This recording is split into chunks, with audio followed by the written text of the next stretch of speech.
Dalawang low pressure area ang binabantayan ngayon po ng Pag-asa. Ang isa huling namataan sa Eastern Visayas. Na-monitor naman ang isa pa sa Oriental Mindoro kung saan ilang lugar ang nalubog na sa baha. Balita hatid ni Bea Pinlac.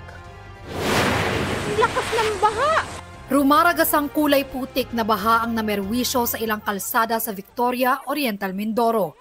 Kasunod ito ng naranasang malakas na pag-ulan doon. Lagpas tuhod din ang baha sa Pinamalayan kung saan apektado ang ilang palengke. Inilikas din ang ilang residente. Binabantayan din ang Bukayaw at Panggalaan River sa Calapan City. Nakaranas din ang pagbaha sa bayan ng Socorro kung saan nagka-landslide. Gumuho naman ang bahagi ng kalsada sa barangay Kamingawan sa Kabangkalan, Negros Occidental dulot ng malakas na pag-ulan. Nagsagawa na ng inspeksyon ang LGU sa kalsada. Pansamantala muna hindi ito madadaanan ng ilang motorista. Mahigit 60 barangay sa Iloilo City ang nalubog sa baha dahil sa ulan. May mga residente na inilikas na rin. Nagpapatuloy na ang declogging operation sa mga drainage. Lumalangoy sa baha sa loob ng kanilang bahay ang ilang residente sa Medellin, Cebu para isalba ang kanilang mga gamit. Naranasan din ang pagbaha sa ilan pang bahagi ng Cebu, gaya ng San Remigio. Nagka-landslide naman sa isang beach resort sa Catmon, Cebu. Sugatan ng isang construction worker na nag-i-install ng kisame sa iba pang bahagi ng resort. Binahari ng barangay Tabunok sa Palumpon, Leyte. Pahirapan ang pagtawid ng ilang residente na itinulak na lang ang kanilang mga motorsiklo. Umapaw rin ang isang sapa sa bayan ng Merida. Pati ilang sakahan sa probinsya nalubog sa tubig. Batay naman sa monitoring ng OCD Region 8, mahigit 40 pamilya ang inilikas at kalaunay nakabalik na sa kanilang mga tahanan. Bea Pinlac, nagbabalita para sa GMA Integrated News. Mga kapuso, may chance ang maging bagyo ang isa po sa dalawang low pressure area na nasa loob ng Philippine Area of Responsibility. Ayon po sa Pag-asa, huling namataan ang LPA 880 kilometers silangan ng Eastern Visayas. Wala pa po itong direktang epekto sa panahon dito sa bansa, pero may chance ang lumakas sa mga susunod na araw. Kikilos po ito pahilagang kanluran at makakaapekto sa silangang bahagi ng bansa. Ang LPA naman sa may timog kanluran ng Calapan, Oriental Mindoro, inaasahang kikilos pa kanluran at posibleng lumabas na sa bansa bukas. Ito po ang magpapaulan o nagpapaulan na ngayon sa Palawan at Mindoro provinces. Ang trough o extension naman nito ang nagpapaulan sa Metro Manila, sa Central Luzon, Calabarzon, Bicol Region, Western Visayas at iba pang bahagi ng Mimaropa. Hanging habagat naman ang umiiral sa Central at Eastern Visayas, pati na sa Mindanao. Mag-ingat po sa mga posibleng banta ng landslide at biglaang pagbaha. Sa weekend naman, inaasahang magtutuloy-tuloy ang pag-uulan sa malaking bahagi ng bansa. Posible po ang heavy to intense rains, lalo na tuwing hapon.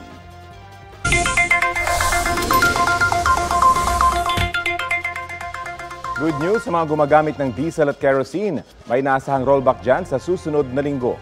Sa pagtataya ng Oil Industry Management Bureau ng Department of Energy base sa 4-day trading, may inaasahang bawas presyo na 30 hanggang 60 centavos sa kada litro ng diesel.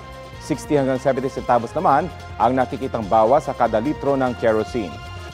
Samantala, para sa gasolina, posibleng walang pagbabago o hanggang 20 centavos kada litro na pagtaas sa presyo ang nakikita. Pwede pang magbago yan, depende sa huling araw ng trading ngayong Biyernes.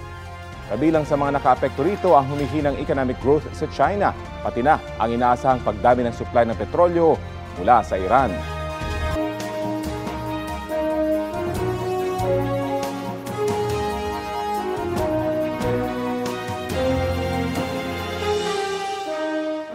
Idineploy na ang mga pulis at ipapangkawani na magbabantay sa ikatlong State of the Nation address ni Pangulong Bongbong Marcos. May ulat on the spot si Alan Gatus ng Super Radio DZBB. Alan? Connie, handang-handa na ang iba't ibang puwersa ng gobyerno para sa ikatlong State of the Nation address o SONA ni Pangulong Bongbong Marcos sa Lunes. Kaninang umaga ay sinagawa ang send-off ceremony sa Camp Karingal sa Quezon City para sa mga puwersang magbabantay sa SONA. Kinabibilangan ng mga ito ng mga pulis mula sa iba't ibang distrito sa Metro Manila, mga sundalo mula sa Joint Task Force NCR, Bureau of Fire Protection, Bureau of Jail Management and Penology at Philippine Coast Guard. Kasama rin ang mga tauhan ng MMDA at Quezon City Traffic and Transport Management Department. Samantala, Ayon sa MMDA, magpapatupad ng zipper lane sa southbound na bahagi ng Commonwealth Avenue para bigyang daan ang mga sasakyan ng mga opisyal at bisitang pupunta sa Batasan Pambansa. Isasara naman sa trapiko ang Batasan IBP Road simula alas 8 ng umaga sa araw ng SONA.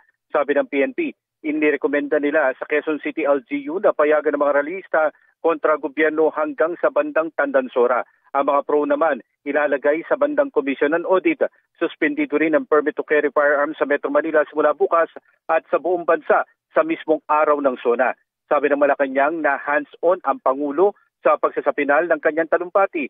May nakatakda siyang rehearsal sa Batasan sa Linggo. Connie? Maraming salamat, Alan Gatus ng Super Radio DZBB. Nasunog ang 6 na magkakadikit na junk shop sa Quezon City. Damay rin ang ilang bahay at mga sasakyan. Ang mainit na balita hatid ni James Agustin.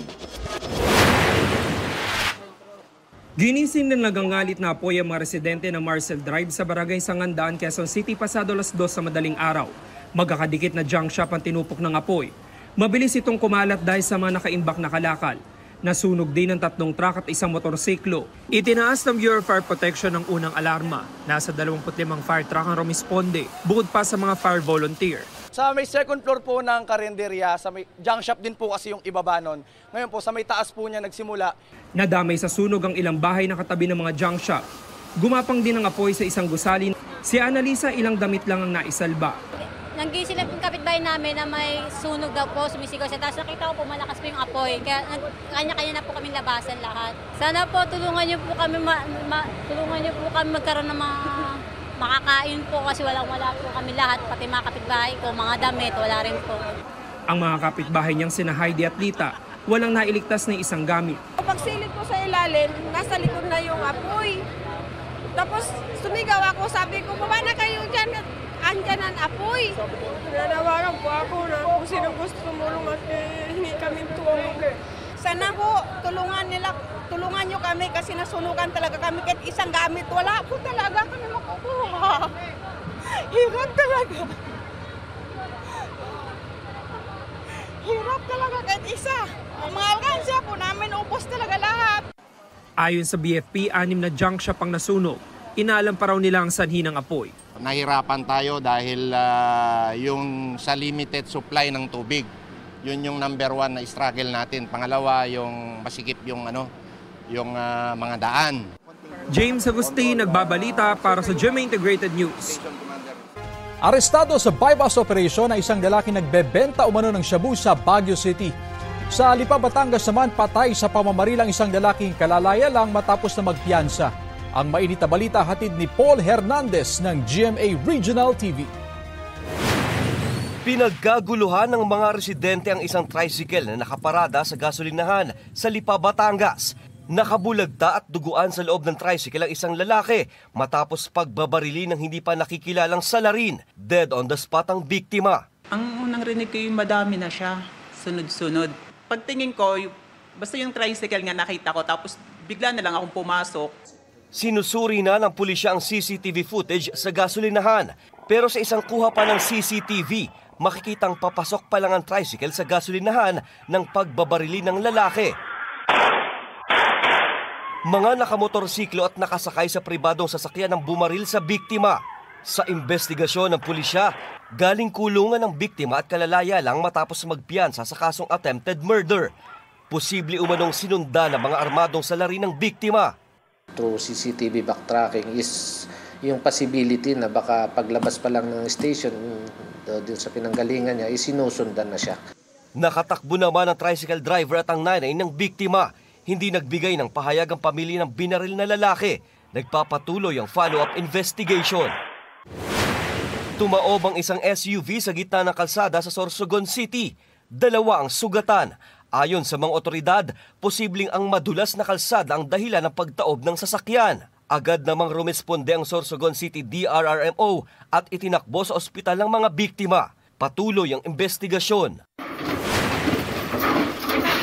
Sinubukan pang pumiglas ng isang lalaki habang inaaresto siya sa isang bypass operation ng Baguio City Police.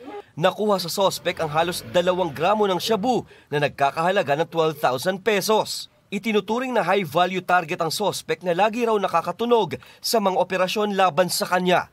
Matagal na rin daw siyang nagbebenta ng iligal na droga. Walang pahayag ang sospek. Paul Hernandez ng GMA Regional TV, nagbabalita para sa GMA Integrated News. May naitalang phreatic eruption o pagbuga ng steam ang bulkang Mayon kagabi. Ayon sa PHIVOLTS, nangyari yan 6:16 kagabi at tumagal ng 45 segundo. Umabot sa 200 meters ang taas ng ibinugang usok.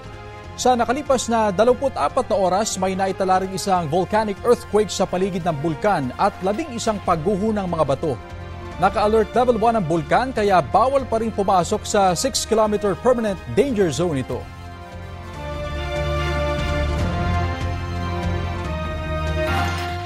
Ito na ang mabibilis na balita sa Metro Manila.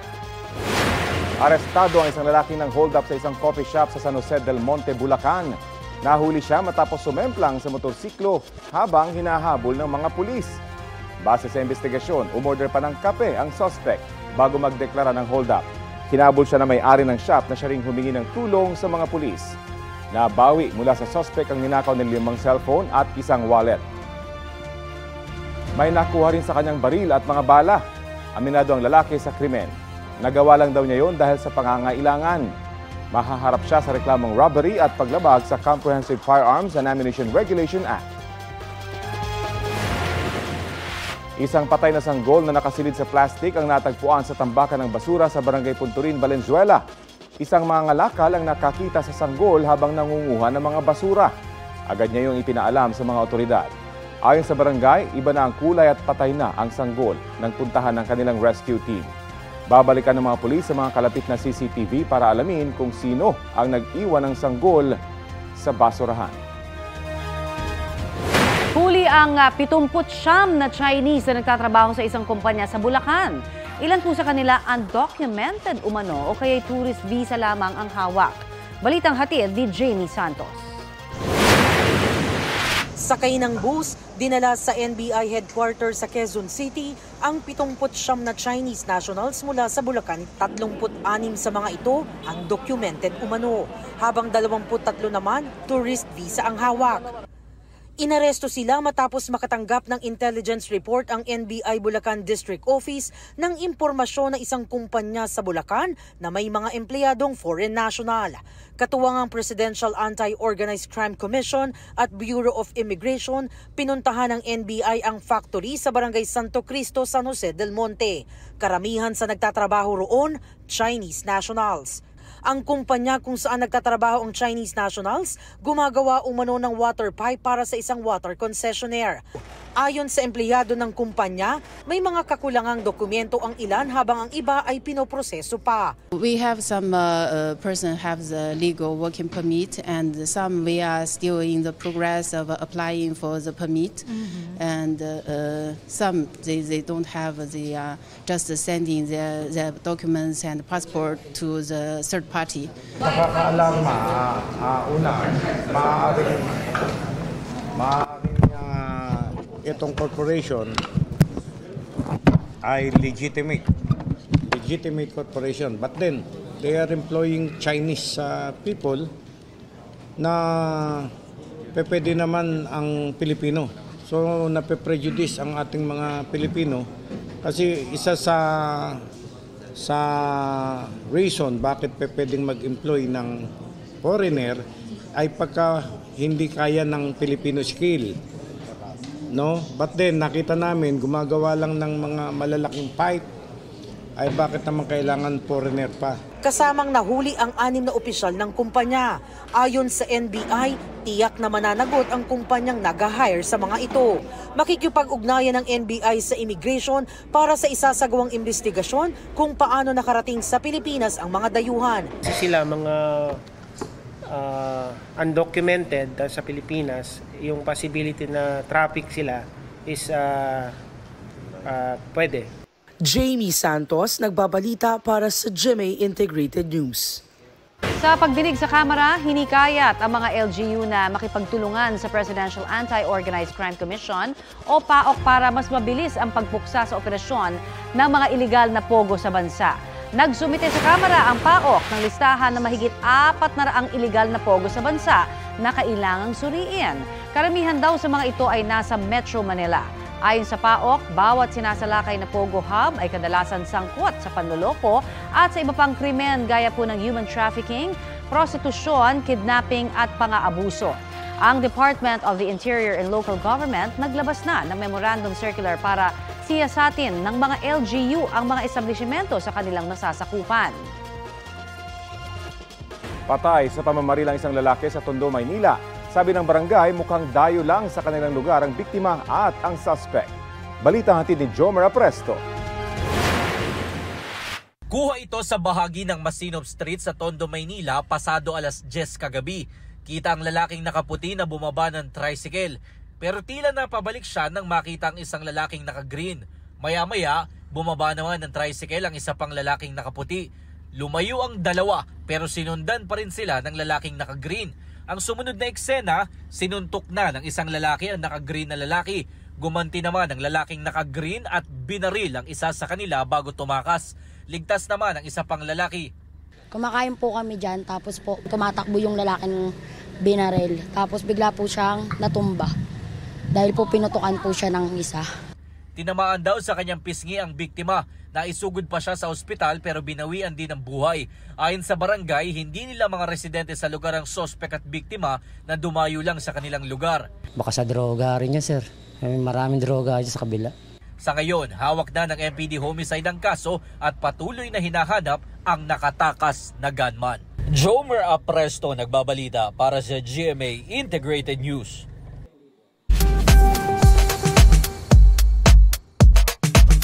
Sa mga kapuso naghahanap po ng trabaho, may naghihintay sa inyo sa Singapore at sa Saudi Arabia.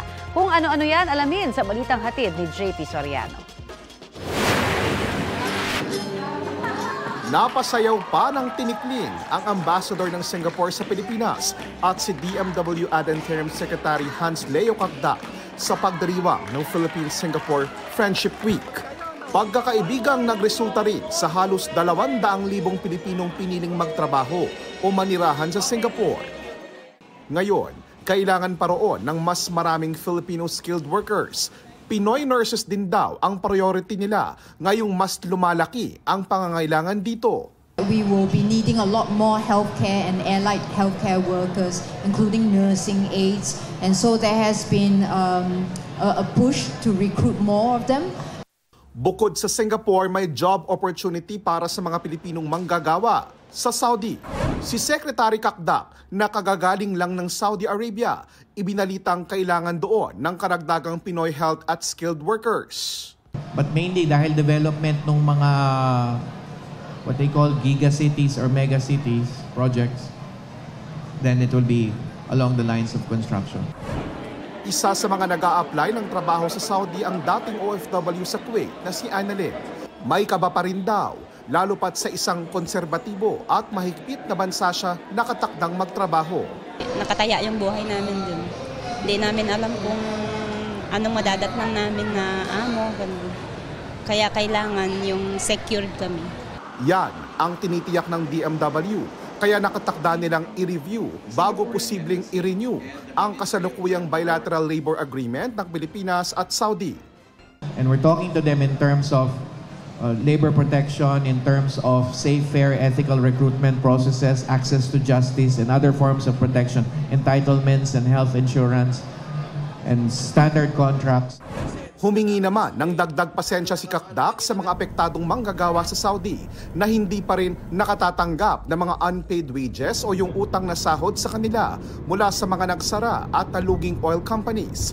Aabot na raw sa 2,500 na apektadong manggagawa ang nakatanggap na ng pangakong unpaid wages na sa kabuuan ay aabot sa 130 million Saudi riyals o 1.9 billion pesos ang kabuuang halaga.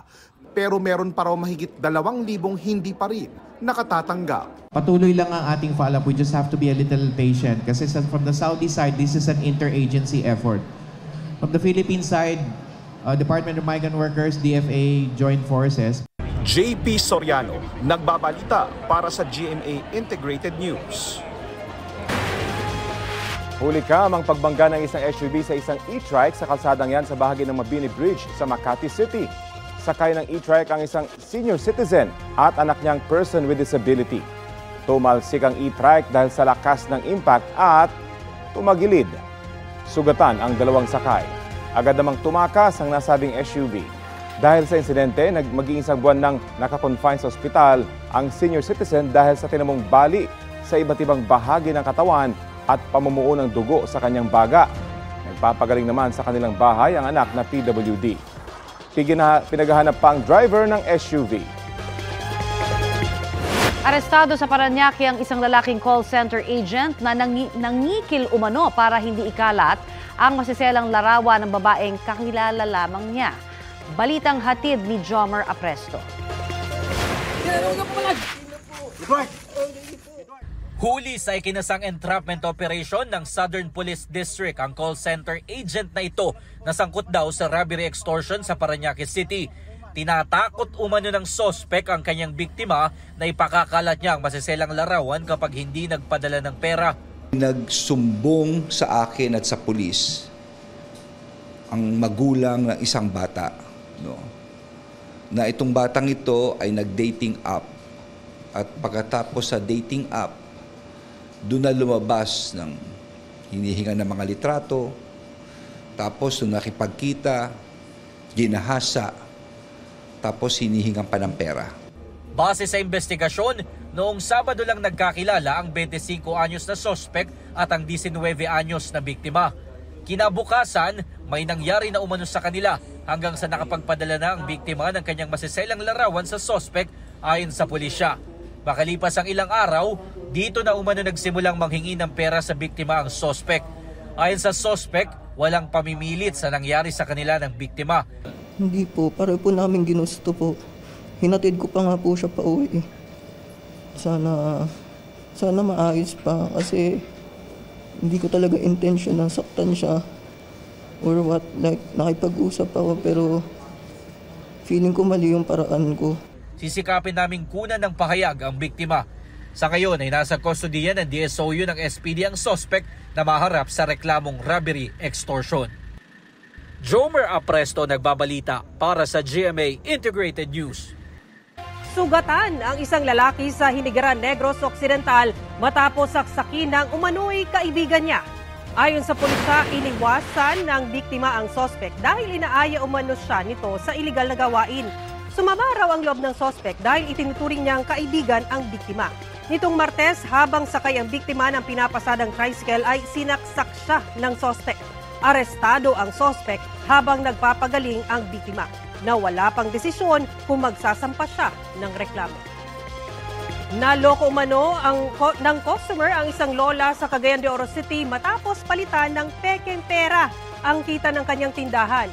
Sa Bacolod City naman, tiniketa ng isang retiradong pulis matapos mag-counterflow sa isang flyover. Ang mainit na balita hatid ni Kim Salinas ng GMA Regional TV.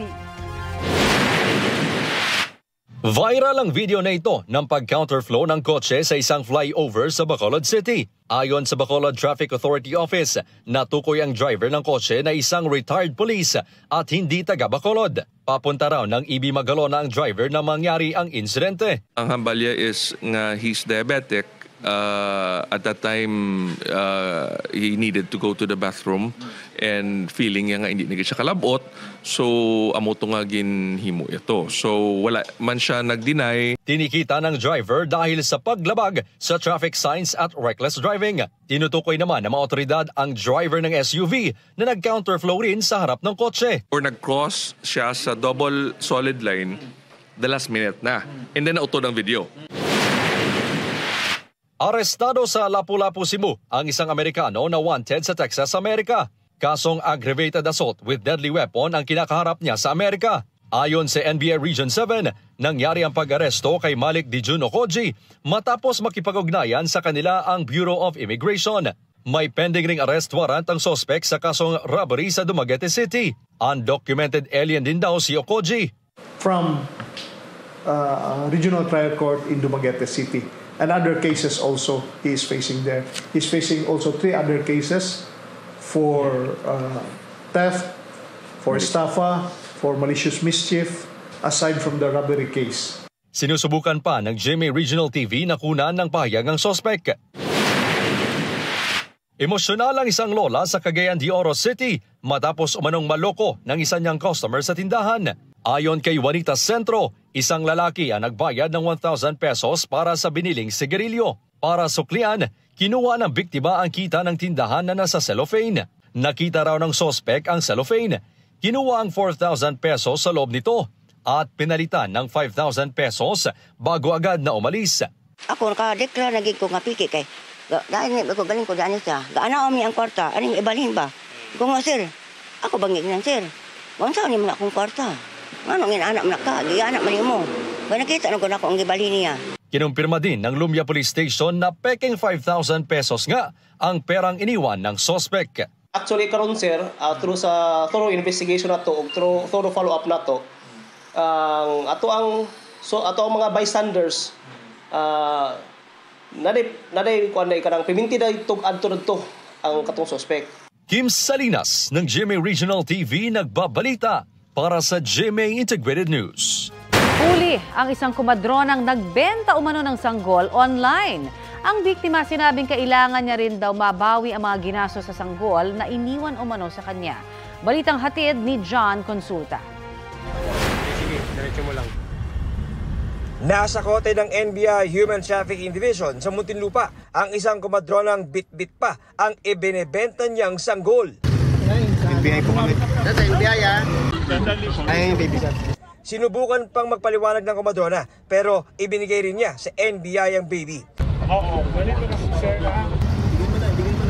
Sige po, Mabilis na umaksyon ng NBI nang makatanggap ng impormasyon mula sa cyber tip ng Department of Justice ukol sa pagbebenta ng suspect online ng kakasilang pa lang na sanggol. Siya ay nag-aalok sa Facebook to sell a baby. Yung baby ay 6 days old and is offering to sell the baby for 25,000. Ayon sa NBI, nag-alok pa raw ang kumadrona ng paraan para palabasing lehitimo magulang ang kanyang mga pagbebentahan ng sanggol. Nung tinanong namin kung paano yung process, doon niya sinabi na siya na yung pipirma sa birth certificate dahil siya ay yung kumadrona at siya na rin yung magpaparegister. So mapapangalan na yung bata doon sa amin na mag-aampon. Giit ng suspect, may baby na iniwan sa akin, gusto kong ipaampun. Wala naman po akong alam na hindi yan na pala babalikan. Kaso po yung mga ginastos ko, need ko na po talaga dahil wala naman po akong ibang kinukuha ng income. Ginastos ko po talaga yung sa bata, yung kinukuha ko. Dagdag pa niya, sinabi raw ng ina na ayaw nito sa bata. Hindi rin daw niya alam ang pangalan at address ng ina. Hinahanap po namin yung nanay. Kung mapapatunayan na inabandon na niya yung bata, ay maaari po rin namin kasuhan yung nanay ng child abuse for abandonment and neglect. Ang subject ay kinasuhan namin ng Special Protection of Children Against Child Abuse and Exploitation, Cybercrime Prevention Act at Human Trafficking. Pwede pa namin additional case ay kakasuhan namin ng simulation of birth under the revised penal code. Sa investigasyon ng NBI, maraming bentahan online ng mga sanggol na ipinapalabas na adoption pero hindi ito dumadaan sa tamang proseso. Ayon sa DSWD, kung nais ipaampon ang isang bata, pwede itong idulog sa kanila. Tinitrace nila ang pamilya ng bata at kung makitang hindi nila kayang alagaan ang bata, handa ang kagawaran na alagaan ito at hanapan ng mag-aampon. Nauna lang nanawagan ng DSWD sa publiko na i-report ang mga Facebook page na nagbebenta ng mga sanggol. Ang pagbebenta ng mga sanggol ay labag sa Anti-Trafficking in Persons Act. Maaaring parusahan ng mula 12 taon hanggang habang buhay na pagkakakulong at multa na aabot sa 5 milyong piso ang mapapatunayang lumabag dito. Ayon sa National Authority for Child Care, mula sa mahigit 20, 7 Facebook groups na lang na sangkot sa iligal na bentahan ng mga sanggol ang aktibo sa ngayon. Wala pong bata ang dapat mawalay sa kanyang mga magulang at pamilya. Karapatan po ng bawat bata ang mahalin. John Consulta, nagbabalita para sa GMA Integrated News. Formal nang naghain na reklamo sa Manila Police District ang gwardyang pinukpok umano sa ulo na isang nagrally sa Department of Justice kahapon. Kabilang sa isinampanyang reklamo ang physical injury at vandalism. Sabi naman sa kampo ng realista, walang malinaw na ebidensya ang mga otoridad na makapagtuturo sa suspect. Maling tao raw ang kanilang inaresto. Sa kilos protesta kahapon, nagkainitan ng mga gwardya ng DOJ at radista. Ang biktima pinukpok ng lata ng spray paint. Sa kabila ng nangyari, tuloy raw ang mga kilos protesta ng grupo para sa ikatlong State of the Nation address ni Pangulong Bongbong Marcos sa Lunes. Inamin ng MMDA na hindi perpekto ang disenyo nila sa nag-viral na PWD ramp ng bagong EDSA busway station sa Quezon City. Sa 5 ramp na ipinagawa nila, yan lamang naman daw ang nagkaproblema. Kaugnay po niyan, magde-deploy raw sila ng tauhan para tulungan ang mga pasaherong gagamit. Pinag-iisipan din daw ng MMDA ang paglalagay ng pulley para sa mga wheelchair. Kumonsulta na raw sila sa mga arkitekto at contractor sa bansa para magawa ng paraan ang matarik na ramp at madulas nitong sahig. We will admit na hindi siya perpektong disenyo. Kung sasabihin mali, hindi po siya mali dahil given the limited space sa height, ang immediate namin pwedeng gawin ay maglagay po ng handrails. Pero yung long-term solution po, pag-iisipan po natin, kasama na po yan yung pulley na ilalagay if ever. Kuha po tayo ng latest tungkol sa 2 low-pressure area sa loob ng Philippine Area of Responsibility. Kausapin po natin si Pag-asa Assistant Weather Services Chief Chris Perez. Magandang umaga at welcome po sa Balitang Hali. Magandang umaga, Connie, at sa lahat po na ating mga taga-subaybay. Sir, gaano ba kalaki ang tsansa na maging bagyo po nitong 2 low-pressure area? So, Connie, para sa kaalaman nating mga kababayan, 2 low-pressure area ang sa kasalukuyan ay binabantayan natin. So unahin natin yung nandito sa may bandang silangang or kanlurang bahagi ng Calapan City, Oriental Mindoro. Ito'y patungo na dito sa West Philippine Sea, no? At bagamat medium ang chance nito maging bagyo, ibig sabihin within 24 to 48 hours ay posibleng maging bagyo, inaasahan naman natin itong kikilos palayo ng landmass na ating bansa. Patuloy na kikilos pa kanluran patungo dito sa West Philippine Sea at posible patungo dito sa may bandang Vietnam area. However, pwede pa rin ito maapektuhan ng ilang bahagi ng ating bansa gaya ng Northern Palawan at Occidental Mindoro. Samantala, yung isa na mga low pressure na nandito sa silangan ng Eastern Visayas, medium din ang chance maging bagyo. Ibig sabihin, within the next 24 or 48 hours, ay pwede itong maging isang tropical depression or bagyo nga. At so far, wala pa itong direktang epekto sa anumang bahagi ng ating bansa. Pero sa mga susunod na araw, no, ang projection natin ng bagyong ito or itong sama ng panahon ito nasa silangan ng Eastern Visayas ay posibleng kumilos dito nga sa eastern seaboard ng Luzon. Kumbaga kikilos ito palapit ng silangang bahagi ng Luzon area. Wala pa tayong nakikitang landfall pero magbibigay tayo ng update from time to time, Connie, kapag nagkaroon ng pagbabago sa inaasahan nating pagkilos, lakas at mga lugar na maapektuhan nitong mas malapit na low pressure area dito sa ating bansa. So sa ngayon po, yung mga lugar, again, kung may mga maapektuhan man, pwede ho ba nating masabi na sa ngayon pa lamang? Yung nakikita natin, itong nasa may bandang West Philippine Sea, gaya nga na nabanggit natin, Connie, kanina, itong Occidental Mindoro at saka Northern Palawan, pwede pa rin makaranas ng mga pag-ulan, maulap na kalangitan. Ito namang nasa silangang bahagi ng Eastern Visayas, kung magpapatuloy ito sa inaasahan nating pagkilos dito sa Eastern Seaboard ng Luzon, posibleng itong mga lalawigan sa silangang bahagi ng Luzon ay maapektuhan. Itong Bicol Region, Quezon Provinces, itong Cagayan Valley Region sa mga darating na araw. Pero yung 2 bagyo ba na ito, pwedeng magsanib? May effect ba sila sa isa't isa? Sa ngayon, Connie, malayo ang mga bagyo ito sa isa't isa. At yung nakikita nga natin senaryo, itong nasa yung low pressure area sa West Philippine Sea, patuloy na kikilos pa kanluran, palayo ng landmass ng ating bansa. Kaya maliit ang chance ang nakikita natin na magsanib puwersa itong 2 low pressure area na ito. Alright, pero ngayon po, syempre, magsusona sa Lunes at ito pong weekend, may mga aalis din. Ano ba magiging lagay po ng ating panahon kaya? Well, dito sa Metro Manila, no, ngayong darating na Lunes, inaasahan po natin, magiging maulap, may mga pag-ulan at pagkidlat at pagkulog. Kaya sa mga kababayan natin, no, kung may plano ring mga outdoor activity sa ilang bahagi ng ating bansa, asahan nga na posibleng maging maulap dahil nga sa papalapit na low pressure. At kung magkakaroon nga ng pagbabago sa pinasa nating senaryo, itong low pressure area sa silangang bahagi ng ating bansa, maaaring mabago rin yung ating weekly weather outlook sa ilang bahagi po ng ating bansa. Kaya sa mga babae natin, pinapayo natin na patuloy na monitor sa mga weather updates ng Pag-asa patungkol dito sa 2 sama ng panahon na binabantayan natin sa kanluran at sa silangang bahagi ng ating bansa. Marami pong salamat sa inyong update sa amin, Mr. Chris Perez ng Pag-asa. Arestado ang isang babae sa Taligsay, Cebu na sangkot sa paggawa ng mga pekeng government ID. Ayon sa NBI Region 7, pahirapan ang surveillance sa suspect dahil online ang kanya mga katransaksyon at ipinapadala lang sa delivery rider ang mga pekeng ID. 3 buwan ang naging monitoring sa suspect bago nahuli nitong Lunes. Humigit kumulang 500 pekeng ID ng Bureau of Internal Revenue at PhilHealth ang nakuha sa kanya. Nakumpiska rin ang isang printer, cutter, cellphone at iba pang gamit sa paggawa ng mga pekeng ID. Inamin ng suspect ang krimen. Sabi niya, taga-imprenta lang siya at kumikita ng 50 pesos kada pekeng ID na naibebenta nila mula 180 hanggang 300 pesos. Inaalam na ng mga otoridad kung sino pa ang mga nasa likod ng operasyon. Humingi ng paumanhin si suspended Bamban Tarlac Mayor Alice Go sa hindi niya pagdalo sa mga nakalipas na pagdinig ng Senado tungkol sa mga iligal na pogo. Sabi ni Go, nakaranas siya ng matinding pagod at trauma sa mga naunang hearing at sa mga reklamong inihain laban sa kanya.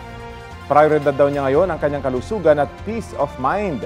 Labis din daw na ikinabahan ni Go kung bakit siya ang pinagtutuunan ng pansin ni Senador Risa Ontiveros, Senador Sherwin Gatchalian at iba pang ahensya ng gobyerno. Kung meron mang ebidensya laban sa kanya, handa raw siyang harapin ito sa tamang forum. Pinunan naman ni Ontiveros na mas marami pang post si Go sa Facebook kaysa sa dinaluhan niyang Senate hearing. Ayon sa Senador, ang pagdalo sa mga hearing ay pagsunod sa rule of law.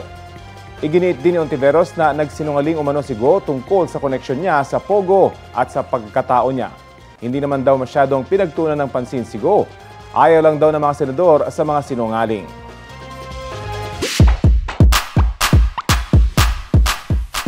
It's Friday, kaya it's Munggo Day. Gaya ng taste in fashion na ipinamalas ng isang bata from Calasiao, Pangasinan. Oh my gulay ka talaga sa Filipiniana ng 1-year-old na si Jerl Carino. Munggo seeds ang pangunahing sangkap ng upper part ng gown. Made from sitaw naman, pati dahon at bunga ng malunggay ang saya niyan. Ang mung gown, keeping with the theme pa ngayong Nutrition Month. Kwento ni Mommy Jennifer, gulay is life talaga si Baby Jerl. Bukod sa runway, paborito rin kasi ng anak niya ang ilang gulay sa hapagkainan. Natunto ng mga taga-PAOK ang dahilan kung bakit walang dumarating na water bill ang iligal na Pogo Hub sa Porac, Pampanga. Dagdag detalye tayo sa ulat on the spot ni Salima Refran. Salima? Connie, bukod nga dun sa mga iligal na mga aktibidad, na-discovery rin ng Presidential Anti-Organized Crime Commission o PAOK dito sa may Lucky South 99 sa Porac, Pampanga, ang iligal na tinayo na 5 malalaking water pumping stations. Nagtataka raw yung PAOK kung bakit walang dumarating na bill ng tubig sa lugar. Yung pala, hindi konektado sa local water district ang lugar at may sarili palang supply ng tubig ang compound. 5 naglalakihang pumping station at reservoir ang nadiskubre sa iba't ibang bahagi ng 10 hektaryang compound. Chinese sa design at teknolohiya yung ginamit para sa paghigop ng tubig na nagsusupply raw sa aabot sa 5,000 tao sa compound noon araw-araw. Bago pa ang rain nitong Hunyo, naglabas na ng DNR ng interim cease and desist order dahil ang nakuhang wastewater sample ay lumagpas doon sa allowable DNR standards ng coliform levels. Nakitaan na rin noon ang iba pang paglabag ang Lucky South 99. Tulad yan, nung kawalan ng Environmental Compliance Certificate at kawalan rin ng drilling permit at iba pa. Connie. Maraming salamat sa Salima Refran. Happy Friday mga mare at pare! Isa na namang pasabog na action drama series ang handog ng Kapuso Network.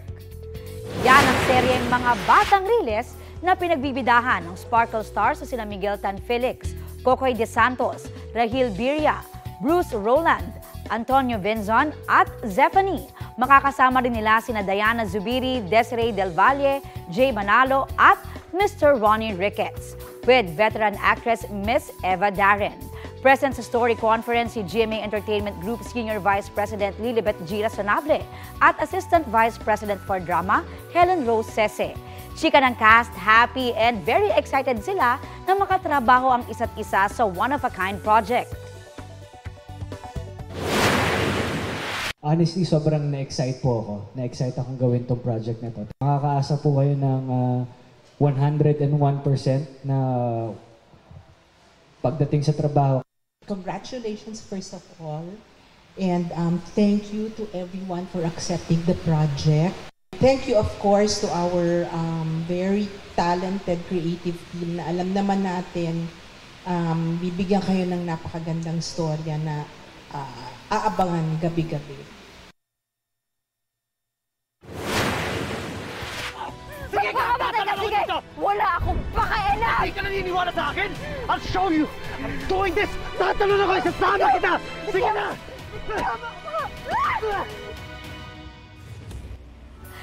Iyan naman ang pasabog na twist sa last episode ng Kapuso Murder Mystery Series na Widow's War. Ang sariling asawa pala ni Paco na si Sam, played by Bea Alonzo, ang aksidenteng nakatulak sa bangin sa karakter ni Rafael Rosel. Sa latest poll ng GMA Drama, 11.3% lang ng netizens ang nagsabing si Sam ang killer. May witness pala sa tragic night. Walang iba kundi si Basil na ginagampanan ni Benjamin Alves. May video evidence pa siya na itatago raw sa isang kondisyon. Patayin ni Sam ang ex-best friend niyang si George na karakter ni Carla Abellana. Don't miss ang mga umiinit na eksena sa Widow's War, 8:50 p.m. sa GMA Prime. Bukas na ang D-Day ng most anticipated event of the year sa entertainment industry, ang GMA Gala 2024. Asahan na raw ang show-stopping looks na ihahatid ng mga attendees na rarampa sa red carpet. Kabilang sa maghahatid ng top-tier performances sina Alden Richards, Julian San Jose, Raver Cruz, Miguel Tan Felix, Rochelle Pangilinan at marami pang iba. Mga mare, kaninong OOTD paandarang pinaka-inaabangan nyo? Siyempre, hindi papahuli ang mga mare nyo dyan. Mapapanood ang official live stream ng GMA Gala 2024 sa official social media accounts ng GMA Network at Sparkle GMA Artist Center.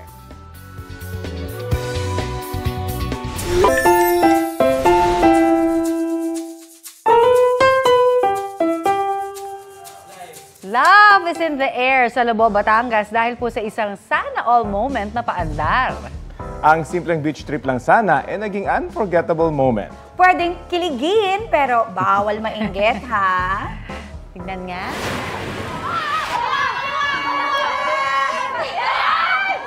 Konting pihit sa kanan, kaliwa, taas at baba. Si Maureen Junesio para sa kanyang future.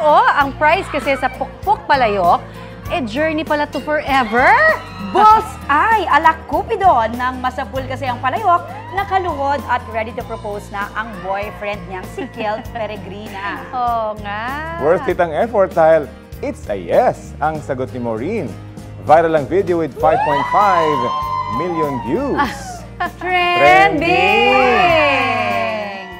Kala mo, palayok-palayok lang. Ang galing ng paandar, in fairness. Sigurado ba kayong bawal mainggit? Kasi nakakainggit talaga, di ba? Pinag-isipan. At nasa beach, ha? Pero yung success ng mga ganyang proposal, nandun din sa mga kaibigan. Totoo din naman. Yung mga kakonsyaba, di ba? Very good yung mga barkadang yan, ha? Naalala ko tuloy yung proposal. Oh, yeah. Sa beach din kasi yun. Ay, ganun ba? Ayan, bawal nga mainggit eh. Ayan, isa pa nga, tignan natin. Ayan, ang galing ko, kasi naka-blindfold. Yes. Ayan, sana lahat ay may road to forever na. Dun sa mga single pa rin dyan. Correct. Ayan, ha? Ito po ang Balitang Hali.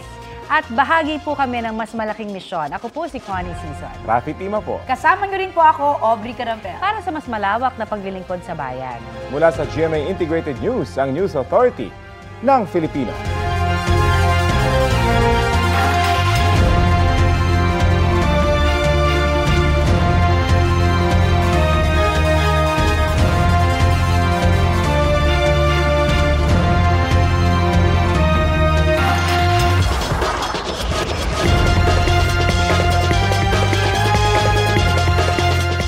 Kapuso, alamin ang maiinit na balita. Bisitahin at mag-subscribe sa GMA Integrated News sa YouTube. Sa mga kapuso abroad, samahan nyo kami sa GMA Pinoy TV at sa www.gmanews.tv.